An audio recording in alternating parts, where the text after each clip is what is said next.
اور تمہارے پروردگار نے فرما دیا ہے کہ مجھ کو پکارو میں تمہاری درخواست قبول کروں گا۔ دیکھو اللہ تعالیٰ کیا بولتے ہیں، اور تمہارے پروردگار نے فرما دیا ہے کہ مجھ کو ہی پکارو میں تمہاری درخواست قبول کروں گا۔ یا اللہ مجھے معاف فرما، یا اللہ مجھے معاف فرما، یا اللہ مجھے بیوی میرے بچے میرے پورے خاندان وسیلہ تا قیامت نسل و نسل ان سب کے حق میں معافی کا درخواست کرتا ہوں۔ اگر وہ معافی نہیں بھی مانگے میں آج ہی ابھی آپ سے معافی کی درخواست کرتا ہوں، پکارو میں تمہاری درخواست قبول کروں گا۔ اللہ ہمیں معاف فرما۔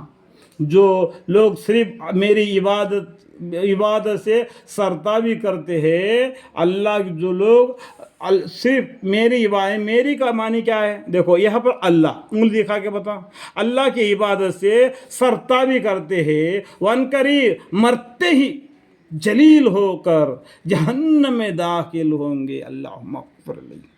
اللہ ہی ہے جسے تمہارے نفع کے لیے رات بنائی تاکہ تم اس میں آرام کرو۔ رات میں تم اپنے بیویوں کے ساتھ مشغول رہتے ہو، جس سے تمہارے بیویوں میں پیٹ میں بچہ ٹھہرتا ہے، اور عورتوں سے تمہارا نسل پیدا ہوتا ہے، اور زمین سے تمہارے لیے اناج ملتا ہے۔ اتنا خیال کرو، رات بنائی تاکہ تم اس میں آرام کرو، اور اسے دن کو دیکھنے کے لیے روشن بنایا تاکہ اس میں تم روزی کو ڈھونڈو۔ فَإِذَا قُضِيَتِ الصَّلَاةُ فَانتَشِرُوا فِي الْأَرْضِ وَابْتَغُوا مِن فَضْلِ اللَّهِ وَاذْكُرُوا اللَّهَ كَثِيرًا لَعَلَّكُمْ تُفْلِحُونَ۔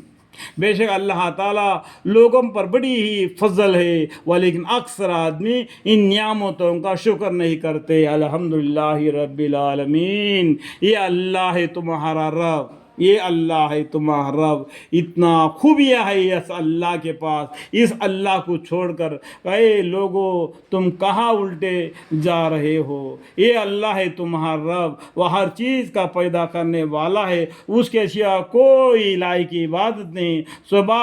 اسباب توحید کی کہ تم لوگ شرک کر کے کہاں الٹے چلے جا رہے ہو؟ تم لوگ شرک کر کے کہاں الٹے چلے جا رہے ہو؟ اس طرح وہ پہلے لوگ بھی الٹے چلا کرتے تھے، جو اللہ کی نشانیوں کا انکار کیا کرتے تھے، ان کے پیچھے تم بھی لگ کر اس طریقے سے چلو گے، جہنم میں داخل ہو جاؤ گے۔ اللہ ہی ہے جس نے زمین کو مخلوق کا قرارگاہ بنایا، جو آدم علیہ السلام نے سے اور دادی ماں حوا نے آدم علیہ السلام سے جو غلطی ہو گئی تھی۔ دیکھو قرآن میں کہیں بھی ہو دادی ماں حوا نے غلطی کیا کر کے نہیں آیا، نہیں بتایا۔ جو خطا آدم سے ہوئی اس طریقے سے بتلایا۔ یہ اللہ ہی جس نے زمین کو مخلوق کا قرارگاہ بنایا، کس لیے؟ جنت میں آدم علیہ السلام سے غلطی ہو گئی تھی اور جنت سے ان کو زمین پہ آنا پڑا، وہ آپ کو معلوم ہے۔ اور آسمان کو مشل چھت کے بنایا اور تمہارے نقشہ بنایا، یعنی دیکھو ہم کو کیا ہے، ماں کے پیٹ میں ہمارا نقشہ بنایا۔ اللہ تعالیٰ نے آدم علیہ السلام کو اپنے ہاتھوں سے انسان کا شکل صورت بنایا، جس طریقے سے ہماری شکل صورت ہے۔ اللہ تعالیٰ نے مٹی سے بنا دیا۔ اس کے بعد میں پیغمبر آدم علیہ السلام کو بائیں پسلی کا ہڈی سے وہ دادی ماں حوا کو بنا دیا، اور ان دونوں کو ملنے سے تمہاری نسل آگے بڑھتے ہیں۔ اور تمہارا نقشہ کیسا بنا دیا، اور ہم لوگوں کا نقشہ کیسا بنا؟ ماں کے پیٹ میں بنا۔ کیسا بنا؟